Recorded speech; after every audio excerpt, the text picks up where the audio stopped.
সাল 1921। বেনারসের একটি আদালত কক্ষ। চারিদিকে গিজগিজ করছে ব্রিটিশ পুলিশ। কাঠগড়ায় দাঁড়িয়ে আছে 15 বছরের এক রোগা পটকা কিশোর। মিস্টার খাড়েঘাট নামের এক অত্যাচারী ব্রিটিশ ম্যাজিস্ট্রেট চেয়ারে বসে গর্জে উঠলেন, রাগী গলায় বললেন, এই ছোঁড়া, নাম কি তোর? তোর বাপের নাম কি? থাকিস কোথায়? সবাই ভাবলো ছেলেটি বুঝি ভয়ে কেঁদে ফেলবে, কিন্তু সেই কিশোর সোজা তাকালো তার চোখের দিকে।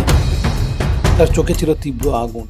সে বুক ফুলিয়ে উত্তর দিল, আমার নাম আজাদ, আমার বাবার নাম স্বতন্ত্রতা, আর আমার ঠিকানা এই জেলখানা। রাগে ফেটে পড়লেন ম্যাজিস্ট্রেট। হুকুম হলো একে 15 ঘা চাবুক মারা হোক। জেলের জল্লাদ যখন ভারী চাবুক দিয়ে ওই কিশোরের পিঠে আঘাত করছিল, চামড়া ফেটে রক্ত ঝরছিল, কিন্তু প্রতিটা চাবুকের ঘায়ে ওই ছেলেটি চিৎকার করে উঠছিল, বন্দে মাতরম।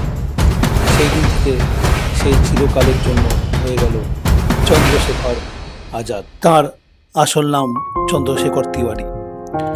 1906 সালের 23শে জুলাই বর্তমান মধ্যপ্রদেশের ভাবরা গ্রামে জন্মগ্রহণ করেন। তার বাবার নাম সীতারাম তিওয়ারি এবং মায়ের নাম জগরানী দেবী।